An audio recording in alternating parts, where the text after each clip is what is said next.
Bienvenidos todos a Té de Miércoles, su videopodcast favorito de todos los miércoles. Mi nombre es Andrew Taipe y estoy muy contento de verlos nuevamente.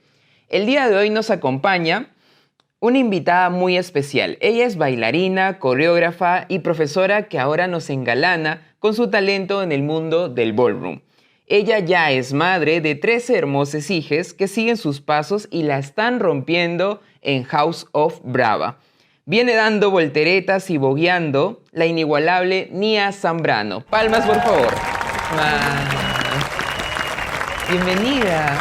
Gracias, ha sido un placer estar aquí, me encanta todo. Es un honor tenerte aquí para poder conversar un poco más y conocerte también. Y antes de ahondar un poco en el tema que vamos a tocar hoy, hace unos días surgió una polémica, que probablemente tú ya lo hayas visto, ¿no?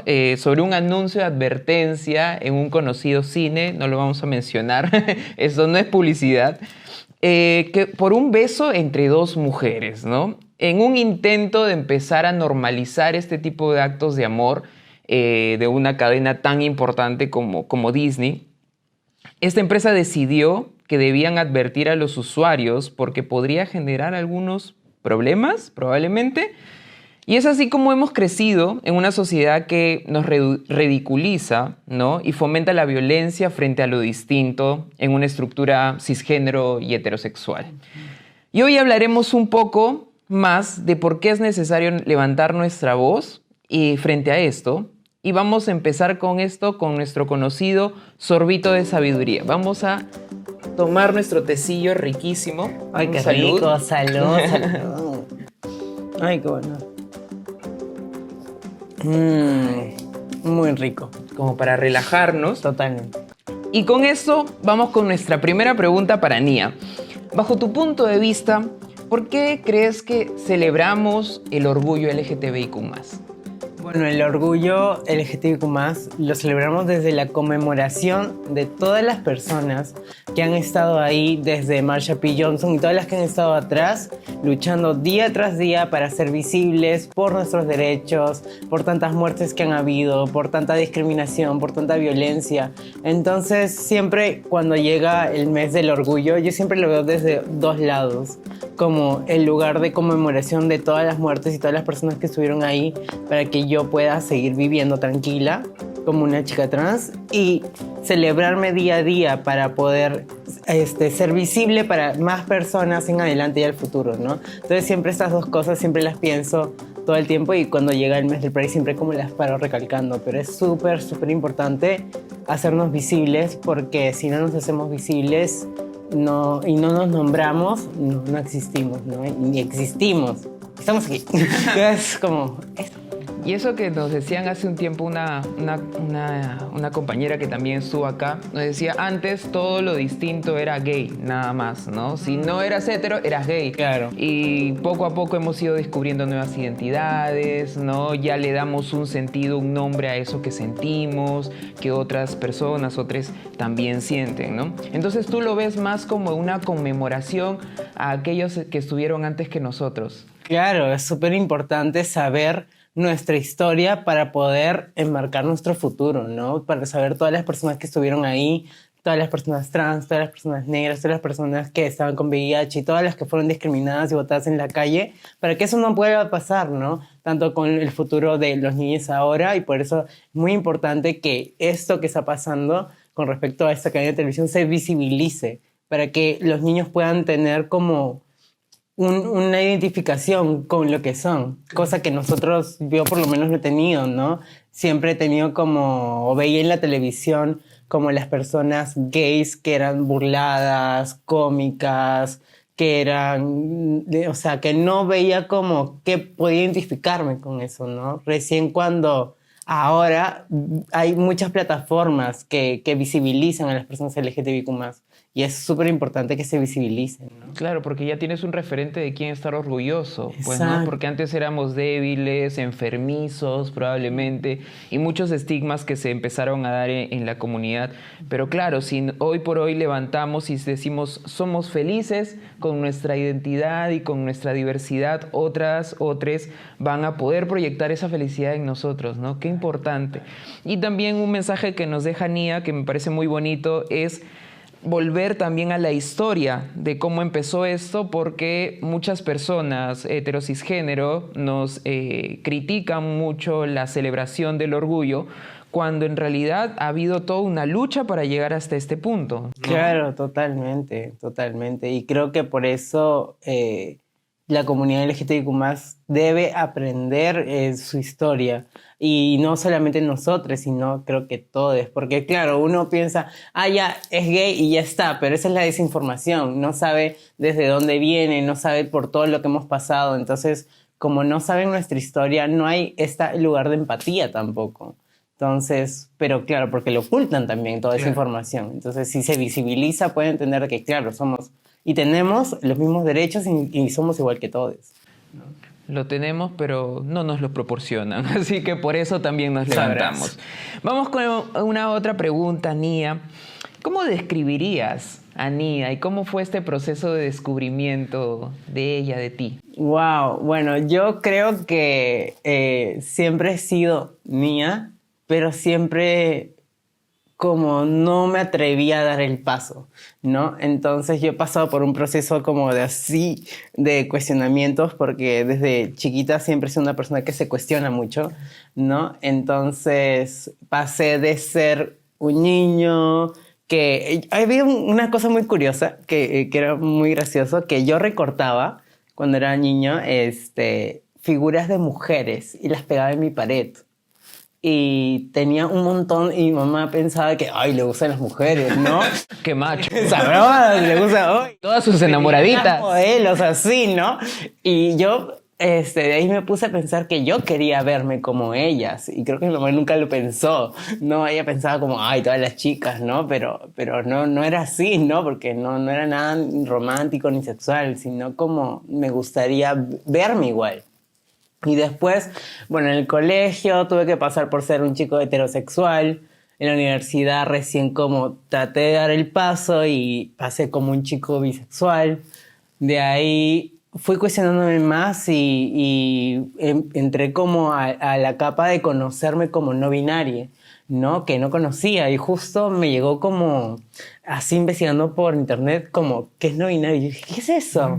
Entonces empecé a investigar y dije, wow, ese es otro universo que no sabía que me identifica, que no lo había visto porque no se había visibilizado.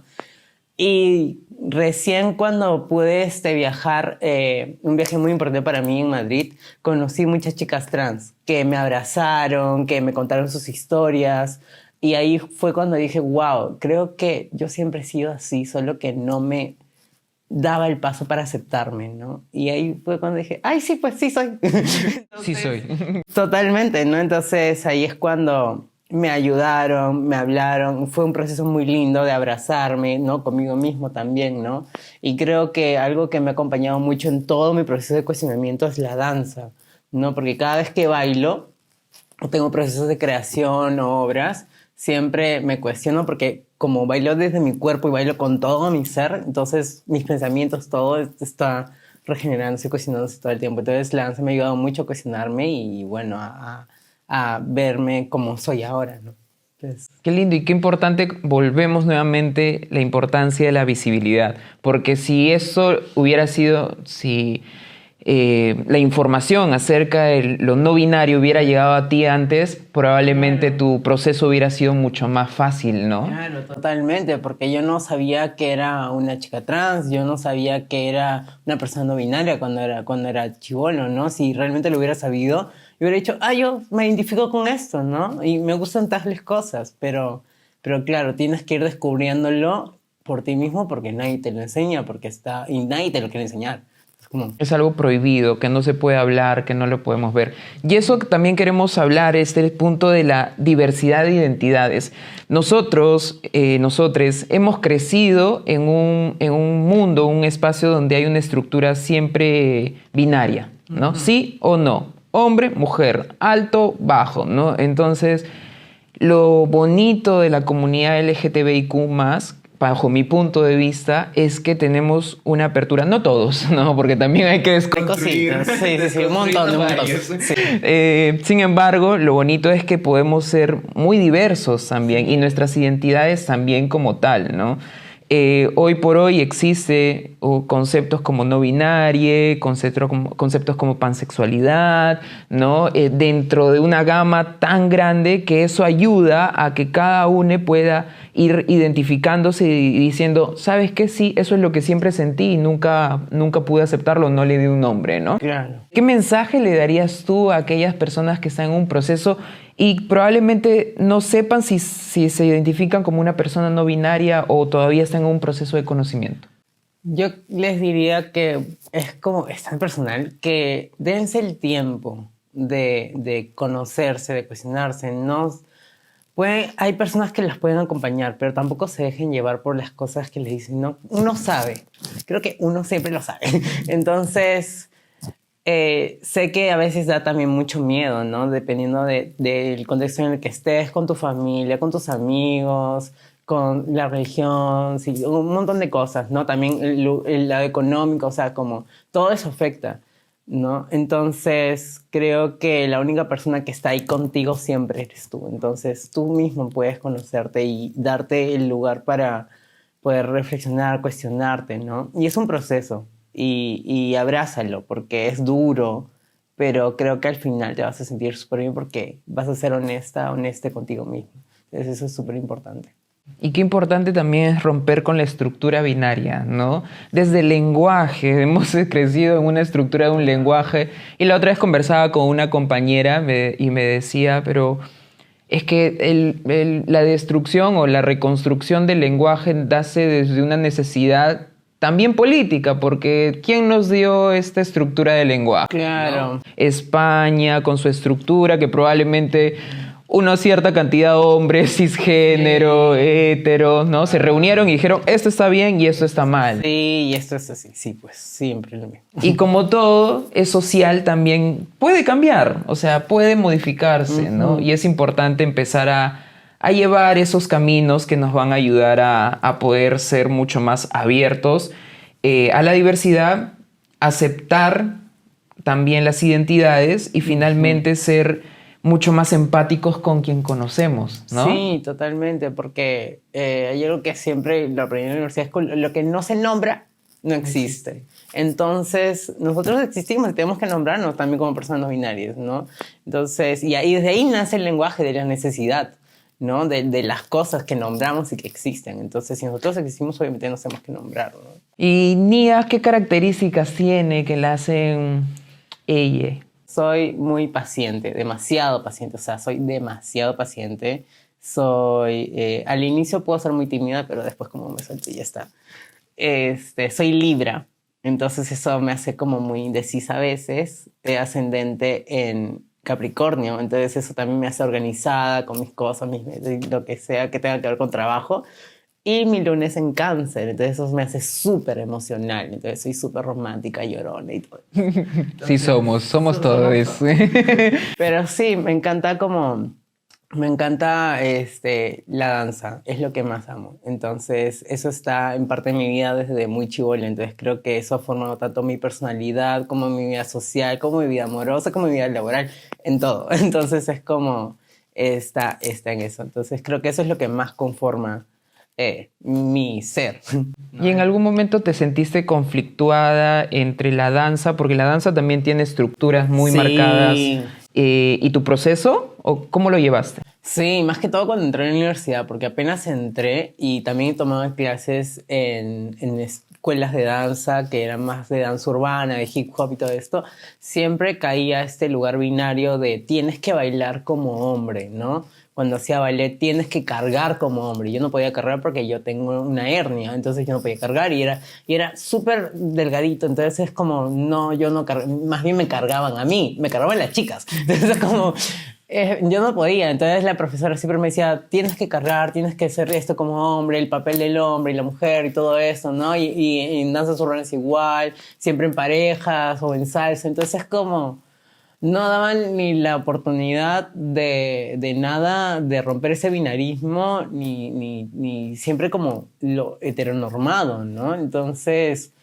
ahí es cuando yo me cuestiono mucho y por eso salgo un poco de esas danzas y empiezo a explorar más desde mi propia danza, ¿no? Desde la danza contemporánea me ayudó un poco como a explorar desde mi movimiento propio, desde mis creaciones, desde mis ideas, ¿no? Como yo. Y salir un poco de este lugar de esto es así, estos pasos son así, son para hombre y para mujer, ¿no? Y descubrir que hay personas que también están como tú descubriendo nuevas cosas, ¿no? Totalmente. Sobre todo en la danza, porque he visto que se ha reconstruido totalmente en los últimos años. Sí, totalmente. Ahora ya no hay, felizmente no hay procesos en los cuales tienes que hacer de hombre, tienes que bailar como mujer y hacer tal movimiento femenino y masculino que lo asocian a eso, ¿no? Felizmente pude trabajar hace un tiempo en una obra que se presentó en el Teatro Nacional y fue muy lindo porque trabajé con personas muy diversas. Ahí había otro chique no binario y me acuerdo que en el conversatorio fue muy importante visibilizar que las personas del teatro todo el tiempo me trataron como de ella y ella. Y las directoras también. Y justo en ese proceso yo estaba cambiando mi nombre de Johnny a Nia. Entonces todos lo aceptaron y me llamaban como Nia. Entonces eso fue muy hermoso porque para mí era como muy difícil de haber trabajado tanto tiempo en la industria de la danza y que todo sea como no binario, a entrar a esto y que sea súper respetable y responsable, ¿no? Como yo como una chica trans y en el conversatorio dije, soy una chica trans. Todo el público me aplaudió y fue muy lindo saber que fui abrazada en ese proceso, ¿no? Qué bonito llegar a un lugar donde te sientes bienvenida y sobre todo en este proceso donde tú misma te estabas descubriendo, ¿no? Totalmente. Creo que el arte es algo que nos ha ayudado también. Yo que hago impro, teatro en algún momento, creo que son los espacios donde más aceptamos la diversidad y probablemente somos mucho más abiertos y más susceptibles a las emociones, ¿no? Qué bonito todo esto. Y es por eso que decíamos que debemos romper esta estructura. Bajo mi punto de vista, no existe nada que pueda decir es como hombre o es como mujer, o lo hace como hombre, lo hace como mujer. Es decir, las cosas se aprenden a hacer y finalmente son como las estás haciendo, ¿no? Camina como hombre, responde como mujer, ¿no? Y deberías hacer estas tareas porque eres esto, esta, ¿no? Entonces, rompamos con esos estereotipos, rompamos con esa doctrina que la tenemos en el chip por mucho tiempo y vamos a ver cómo empiezan a descubrir nuevas cosas, ¿no? Y creo que la juventud, hablando de los niños de 18, 17 años, ahorita están más conectados sobre todo con sus lados emocionales, ¿no? Sí, sí, a mí me sorprende ver la juventud de ahora que, bueno, tal vez gracias a TikTok, a mí no me gusta TikTok, pero gracias a TikTok se ha visibilizado mucho la comunidad LGTB y mucho la comunidad queer, ¿no? Entonces ahora veo como, por ejemplo, la otra vez vi hace tiempo como en el canal un canal, llamaban a personas que hacían TikTok, pero que eran personas queers, y eran personas LGTB, y ya no las ponían como antes en este lugar de burla, sino las ponían a bailar o a hacer otras cosas o a hacer TikToks en vivo, pero eran personas LGTB visibles, y esto fue gracias a esa plataforma, ¿no?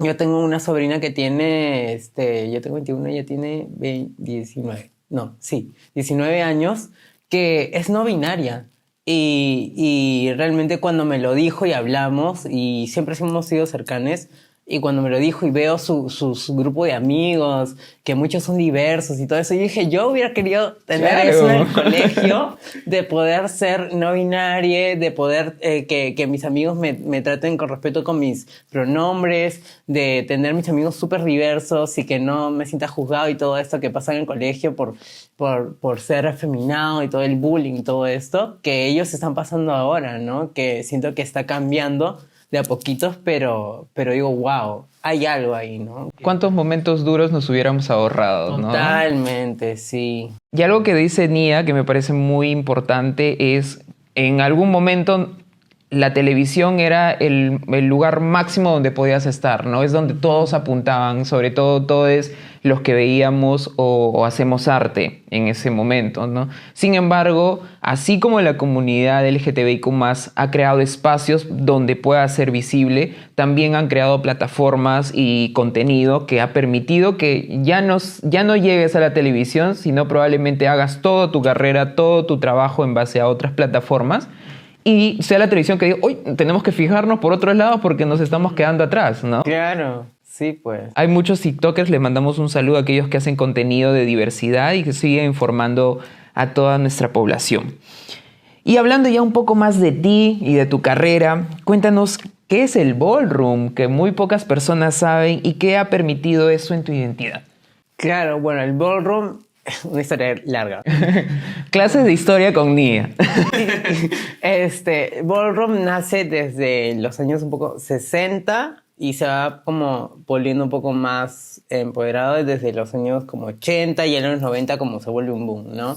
Nace desde los concursos de belleza, por decirlo así, de drags primero, que eran concursos de pasarela, de belleza, en el cual todavía había esta cosa medio occidental donde ganaban un poco las personas blancas, ¿no? Que tenían como una hegemonía.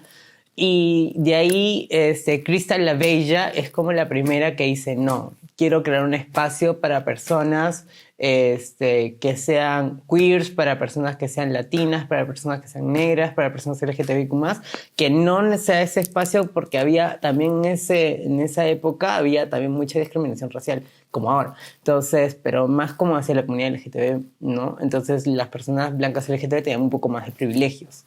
Entonces ella crea este espacio y crea su primera casa que se llama la House of La Bella, ¿no? Y ahí como va empezando a crecer y crean categorías en las cuales pueden como celebrarse y visibilizarse, ¿no? Estas categorías nacen desde la necesidad en la cual no podemos vivir como en el exterior, ¿no? Porque las personas LGTBIQ+, más que todo en esa época, eran botadas de sus casas, tanto sean menores o sean mujeres trans también, que hay muchas trabajando de prostitución en esa época y que todos en la calle, como estaban dispersos, se tenían que reunir para autoayudarse, ¿no? Entonces ahí es donde se creaban el sistema de las familias, de las casas, ¿no? Como las mujeres también acogían a los menores que botaban en las calles. Entonces ahí es donde se formaban las familias. Y ahí es como se formaban estos de casa, se ponían apellidos como de marcas de ropa como súper, ¿no? Porque Extravaganza, La Bella, Ebony, un montón. Wow. Entonces, de ahí nace esto y bueno, Ballroom es como el espacio donde estas casas o la comunidad LGTBIQ+, vienen a competir. Entonces, estas categorías son, por ejemplo, runway, en la cual haces pasarela como una modelo y tienes la ropa que la puedes hacer tú o la puedes conseguir y realmente como en ese lugar no había como oportunidades para personas LGTBIQ más afro como visibilizarse como modelos, entonces ese era su espacio para visibilizarse, ¿no? Y así como nacen un montón de categorías y categorías y categorías para visibilizarse, ¿no? Y ahí es como el ballroom ya también cuando nace también la época de Madonna con el Vogue, que eso hay un pro y un contra, porque el pro es que lo visibilizó y el contra es que se apropió, porque claro, ella llevó bailarines, pero de ahí cuando ellos regresaron ya no hubo mucha contribución a la cultura ballroom, ¿no? En sí, que había luchado tanto, que todavía seguía en pobreza, que seguían muchas cosas, ya no había como dinero hacia ellos, sino que ella seguía ganando por la canción, por la cultura de ballroom, ¿no? ¿Me estás diciendo que estás cancelando a Madonna, Nia? Sabrás. Cuídate. Y de ahí la cultura empieza a tener un poco más de boom en los 90 y nace otra categoría súper popular que es Baufen, que es la más como sonada ahora en Ballroom. Y bueno, que son categorías performance, ¿no? La performance es como más danza, ¿no? Hay 3 categorías performance como bien ahí, que es Old Way, New Way y Baufen, que es la que más bailo también. Y de ahí es como ya ha ido creciendo un poco más el ballroom. La comunidad de ballroom ha aportado mucho a la comunidad del pop, ¿no? Prácticamente lo que vemos en videos, lo que vemos en música, en bailes, es mucho que viene de la comunidad del ballroom, ¿no? Tanto la música, house y todo. Y ya en los 90 empieza a haber como más trayectoria. Todo nace en Nueva York y de ahí se va expandiendo hacia todo el mundo, ¿no? Porque las casas ya no solamente se quedan en Nueva York, sino se vuelven main, donde hay miembros de casas que son de otros países, ¿no? Y ya, pues, tanto así que llegó acá, el Perú. Y bueno, nuestra escena es muy chiquita todavía. Como escena tenemos 3 años, por decirlo así, y las casas tienen como 2 años, 1 año recién, ¿no? Pero esa ha sido más o menos como un poquito de la historia de lo que es ballroom, ¿no? Que es toda una cultura, más que una danza, como Claro. una cultura. Qué interesante. ¿Y en qué momento de tu vida llegó y cómo aportó esto a tu proceso? Yo lo conocí por un video en YouTube que estaban bogueando Lisandra con otra chica que no me acuerdo cómo se llama. Pero lo vi y yo me quedé como impactada. No sé si lo han visto, es un video súper popular de 2 chicas que se paran cayendo en el piso, sí se paran, que es una vestida de Sailor Moon y la otra de Wonder Woman. Y que en ese momento se hizo muy popular. Y yo lo vi y dije, ¿qué es esto? Y era Baufen. Y yo dije, wow, yo quiero ver qué es esto, porque nunca lo había visto. Y ahí es cuando empecé a investigar, a averiguar un poco. Y acá como en Lima recién habían como pocas personas que tenían conocimiento de esto, ¿no? Entonces nadie enseñaba bow. Entonces yo dije, wow. Entonces empecé a ver videos, empecé a ver un montón de videos. De ahí como lo dejé un poco por mi carrera también, como no indagué mucho más, pero sí tenía como mucha información de que era una cultura y todo esto. Recién como en el 2000, ¿qué será? ¿16? ¿17, 18? No me acuerdo. 18. Por ahí volví a Ballroom y empecé en espacios de escuelas como en D1 y ahí es donde más habían talleres y cosas. Entonces ahí como empecé tanto a tomarlos y de ahí empecé a como a dictarlos, ¿no? Y de lo que había aprendido.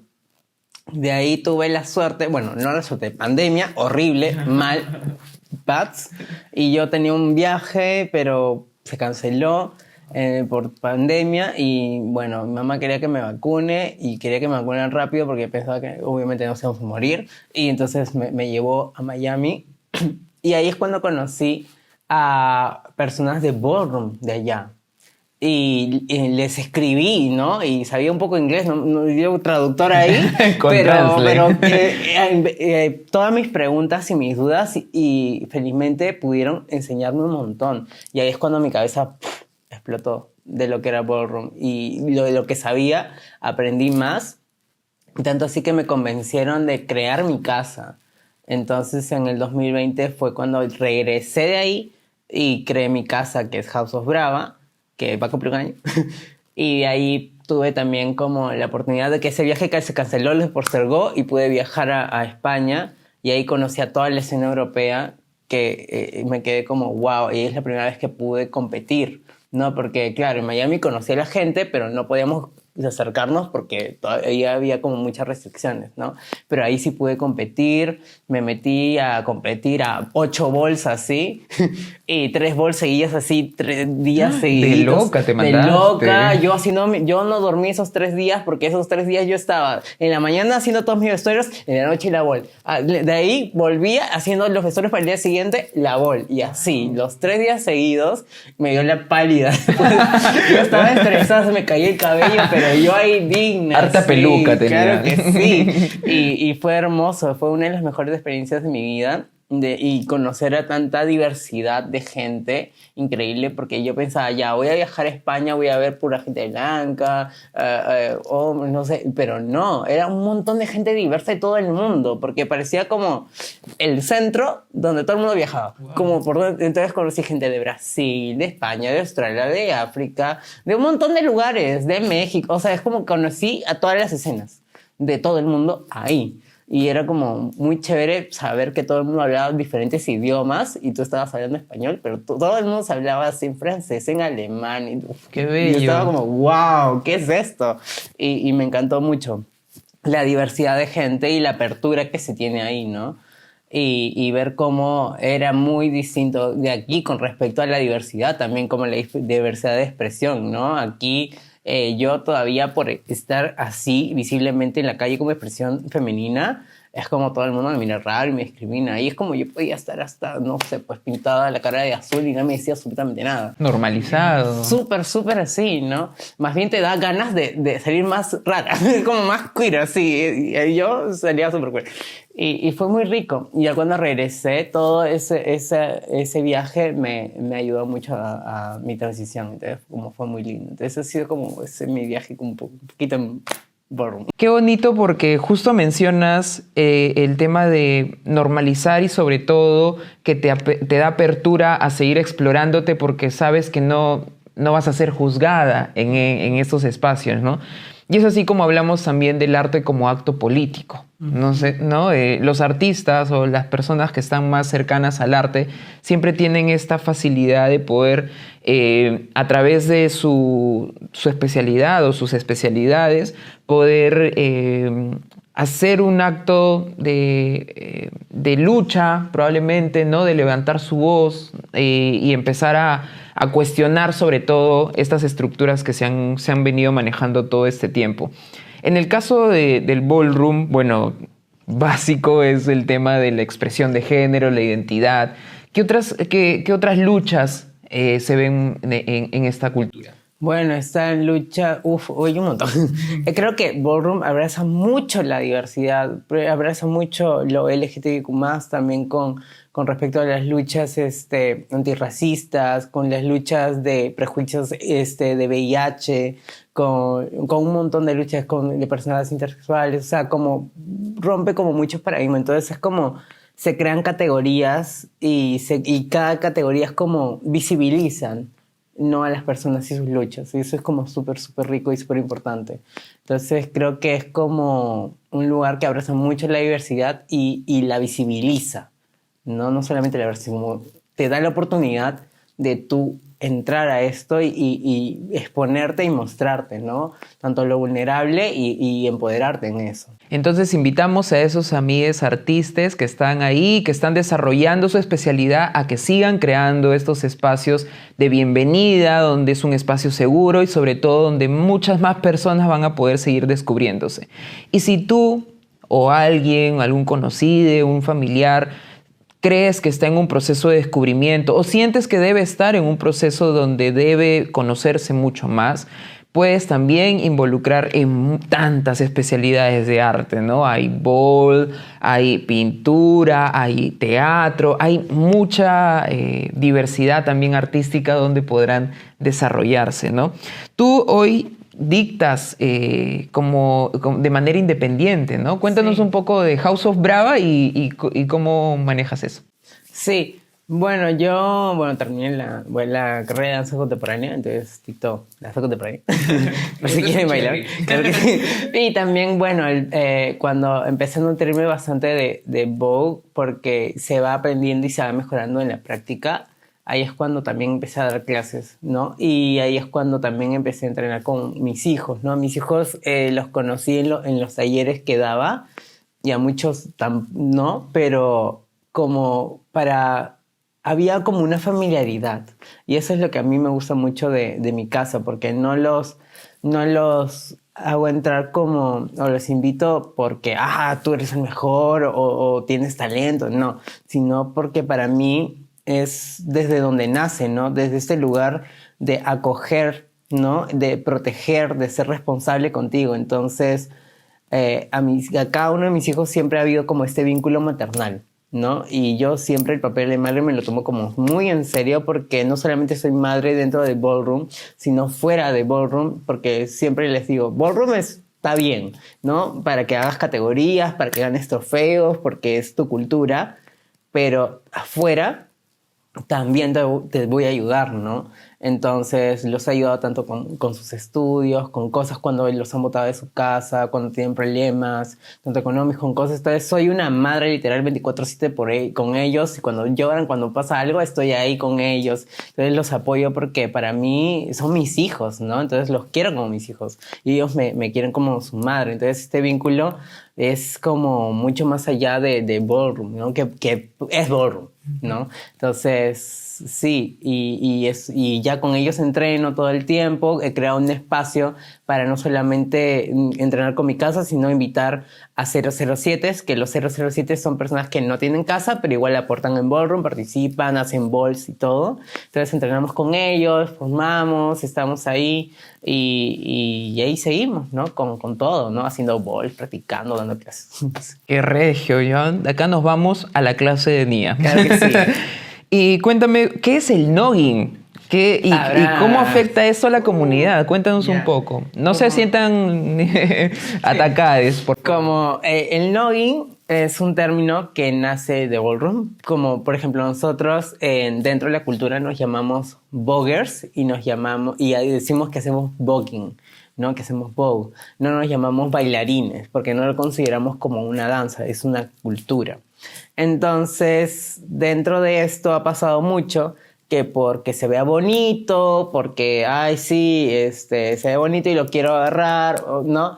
Pasa el noggin. El noggin es cuando no haces vogue, sino cuando te apropias de la estética o de la cultura sin saber la historia y solamente por beneficios tuyos o para lucrar o ciertas cosas. Entonces es como apropiación, ¿no? Como ha pasado con muchos comerciales que ponen a bailarines que no son de ballroom, que no saben hacer la técnica o los elementos de Vogue y solamente los ponen. Entonces ellos están ganando dinero sin ser parte de nuestra cultura, ¿no? O bailarines que enseñan clases que ponen estos pasos o ponen sin explicarle a los alumnos que esto viene de una lucha, que esto viene de algo que es una cultura y todo esto, ¿no? Entonces noggin es parte de eso. Cuando agarras esta cultura que es de una comunidad que está luchando ahí día tras día, porque a nosotras, claro, nosotras entrenamos en la calle y todo el tiempo la policía está ahí agrediéndonos y violentándonos, sacando de eso los espacios públicos solamente por ser queers y boguear, cuando tú estás lucrando, enseñando o teniendo esto en espacios que pueden ser más privilegiados y a nosotras no tenemos ningún beneficio, ¿no? Eso es noggin. Y lo más importante, que esa cosa que ustedes llaman caída de la muerte, ¿sí? O dead drop, no se llama así, se llama DIP, D-I-P. Descent in pose significa desciende en pose. Nunca le digan dead drop, nunca le digan caída de la muerte, por favor. Eso es lo más nogger de todo. Me he sentido duramente criticado, ¿no? Perdonarán, esta entrevista no va a salir. Definitivamente creo que siempre hay algo que vamos a aprender. Pero lo que me gusta mucho de este concepto, y lo traigo aquí en la entrevista, es que para empresas, para figuras públicas, para influencers, muchas veces la comunidad y lo que nace de la comunidad es una estrategia más allá de una celebración, ¿no? Y eso es importantísimo, así como el noggin, que es una apropiación de la cultura del ballroom. También hay mucha apropiación de la cultura LGTBIQ+, así que hay que tener mucho cuidado con eso. Ser aliades no significa solo ponerme un pin o pintarme el cabello o decir yo tengo amigos gays, lesbianas, LGTBIQ+. Hay que conocer de dónde viene. Sí, a ti te está hablando, ¿no? Ya conocen a todos. Es más, es conocer las realidades, los problemas, las necesidades y también aportar con algo, con información, ¿no? Acá no se va el tema lucrativo, pero sí hacer visibles las necesidades de una comunidad que por años ha sido discriminada y sigue siendo violentada, ¿no? La otra vez estábamos, y hay algo muy personal, estábamos en una presentación donde Nia nos invitó, que era básicamente un espacio de juego, donde venían tres casas, me parecían que había, y lo único que iban a realizar era básicamente Vogue, fiesta, ¿no? Un espacio público, y lo primero que vimos fue un sereno grabando en ese momento y ni siquiera llega con una presentación. De frente te pone la cámara en la cara y es sumamente increíble cómo estos espacios se realizan también todos los fines de semana con los chicos K-popers, ¿no? Y con muchas otras personas que entrenan en los parques y nunca nadie los va a amedrentar, pero sí porque ve un grupo queer ya es una alarma para estas personas. Así que seamos un poquito más conscientes de esto, ¿no? Y levantemos nuestra voz también cuando veamos ese tipo de cosas, ¿no? Y con esto vamos a también cómo nosotros construimos desde la violencia, ¿no? Ese es un tema que me gustaría tocar contigo y es, muchas veces se nos han dado calificativos, ¿no? Como queer en algún momento, que significaba algo negativo, como los triángulos rosa en los campos de concentración, y todo eso se ha convertido en símbolos de identificación para la comunidad, ¿no? ¿Qué opinas tú acerca de la construcción desde lo que nos ha hecho daño en algún momento? Claro, creo que es resignificar, ¿no? Y reapropiarnos de esos insultos, esas cosas que nos han hecho daño para poder visibilizarnos y empoderarnos, ¿no? Para no usarlo como entre nosotros, como comunidad, para seguir adelante, visibilizar nuestras luchas. Porque sí, ha pasado y sigue pasando, ¿no? Que entre nosotras mismas podemos resignificar estos insultos. Creo, justo hace unos días vi un reel que un chico decía, ahora voy a resignificar la palabra armario o closet, ¿no? Decía, en el closet no debemos estar nosotros, sino las personas que discriminan. En el closet deben estar las personas que violentan. En el closet deben estar las personas que... Y eso me pareció muy interesante porque es como... Siempre estamos como tratando de estas cosas que nos hacen daño, estas cosas que en algún momento nos violentaron, resignificarlas para poder empoderarnos como comunidad, ¿no? Claro, y es importante porque lo visibilizamos. No es una moda, no es que querramos apropiarnos de la cultura heteronormativa, sino que le das un valor y existió, ¿no? Por ejemplo, lo que les decíamos de los triángulos rosas en los campos de concentración, si no lo hubiéramos traído hasta este punto, probablemente mucha gente que nos está viendo o escuchando no lo sabía o no lo conocía. Entonces siempre hay una construcción desde lo que nos hace daño, ¿no? Entre nosotros probablemente, o muchas personas utilizan los términos, ¿no? Marica, cabro, ¿no? Porque son una carga tan negativa que se le ha dado por siglos y años a la comunidad, que entre nosotros los usamos porque es como un símbolo de ya no me hace daño esto, y es más, lo utilizo como apropiación para no necesariamente identificarme, porque no todos lo deben tener, pero sí es como darle lo minimizo, ¿no? Ese valor negativo lo voy minimizando. Y es así como se han ido construyendo muchas cosas, ¿no? Como por ejemplo, ¿qué opinas tú de la cultura drag? Que hoy por hoy también tiene un gran tope. Claro, la cultura draga, bueno, ha crecido un montón también desde RuPaul, ¿no? Y cuando empezó a ser todo lo mainstream, ¿no? Yo creo que la primera vez que vi a una drag fue a los 6 años, cuando me subí a una combi con mi mamá y vi una mujer así enorme con una peluca roja que pensaba que era su cabello, ¿no? Y su vestido rojo. Y yo me la quedé viendo todo el viaje de eso, sí.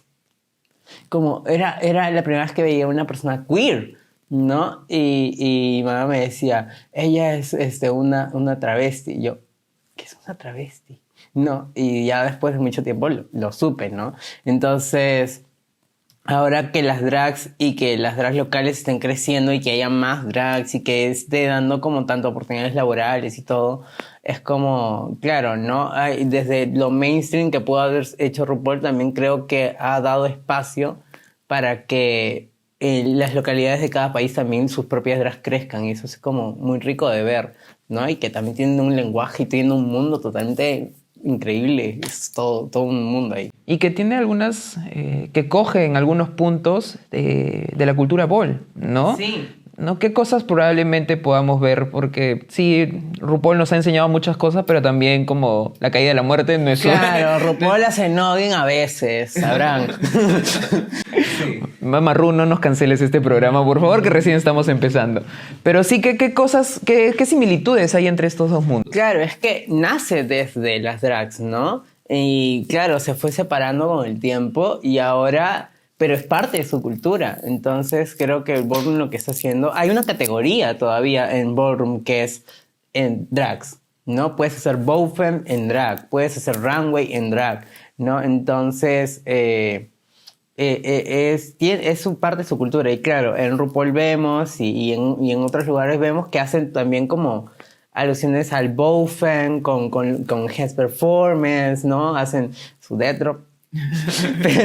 Pero hay, por ejemplo, yo conozco drags aquí que se han acercado a la cultura ballroom y han aprendido la cultura ballroom, han competido y ahora son parte de la cultura ballroom, y es lo que tienen que pasar, ¿no? Siento que se han alejado y que ahora tienen que regresar a la cultura que les pertenece, ¿no? Qué lindo. Gracias por darnos ese espacio, RuPaul, y aprendamos juntos también, ¿no? Y con esto vamos a las reflexiones finales, ya cerrando este capítulo que rápido se ha pasado. Sí. Y uno de ellos, creo yo, bajo mi punto de vista, es reforzar el orgullo. Somos orgullosos, estamos orgullosos, sobre todo de todo el daño que nos hicieron en algún momento y se sigue realizando, pero que de eso hemos construido toda una identidad, toda una forma de vivir y hasta también espacios laborales, ¿no? Que no se han ido desarrollando con el tiempo. Entonces, estamos orgullosos hoy, señores, señoras, todos los que nos están viendo en ese momento, de aceptarnos, de querernos y de seguir construyendo aún sin esa familia probablemente que nos crió, pero sí con nuestra familia elegida. Y si tú en este momento te encuentras todavía descubriendo tus colores y no sabes si es que lo que sientes está bien, ten paciencia, ¿no? Poco a poco irás descubriéndolo y probablemente haya muchas más personas afuera que te estén esperando para seguir celebrando contigo. Así que tú tranquilite nomás, amigue. ¿Qué otra reflexión le daríamos aquí a tu público, Nia? Nada, que no se queden callades, igual vean dónde se queden callades, sí, porque igual sabemos que seguimos sufriendo violencia. Pero si tú, persona que eres aliade o dices ser aliade o porque tengo amigos gays, entonces actúa como tal, porque realmente nosotros estamos tratando de construir nuestro espacio, pero nosotros podemos, pero con más ayuda es mejor. Así que sean conscientes más que todo. Y eso, celebrémonos juntos y cada cosa a su tiempo igual. Si vas a salir del armario, tómate tu tiempo. Y de ahí cuando salgas te vamos a abrazar. Así que no te preocupes. Muchísimas gracias. Muy bien, amigues, con esto hemos llegado al final. Gracias por escucharnos y vernos hasta este momento. Si quieren ver más contenido acerca del tema y conocer un poco más a Nia, recuerden que nos encuentran como @tvmiércoles en Instagram, TikTok, YouTube y Spotify. Nia, contigo damos este último sorbo. Sí. Un salud. Salud. Qué rico. Salud, porque estamos orgullosos. Y cuéntanos, por favor, dónde te podemos encontrar y qué estás haciendo en este momento. Sí, bueno, me pueden encontrar en Instagram como @niazambrano93 y como @house_of_brava. ¿Y qué estoy haciendo en estos momentos? Bueno, sigan nuestra página que vamos a dar clases, y si quieren saber más de la comunidad Ballroom, también pueden seguir @ballroom_pe, y ahí vamos a estar publicando un montón de cosas. Y nada, también si quieren tomar mis clases, ya saben. Escríbanla, nosotros de acá nos vamos a sus clases definitivamente, y quién sabe, ahí encuentres ese lugar que tanto tiempo estuviste esperando. Y recuerden que a mí me encuentran en todas las redes sociales como @AndrewTaipe. Conmigo será hasta una próxima oportunidad. Gracias por estar ahí. Nos vemos. Chau, chau.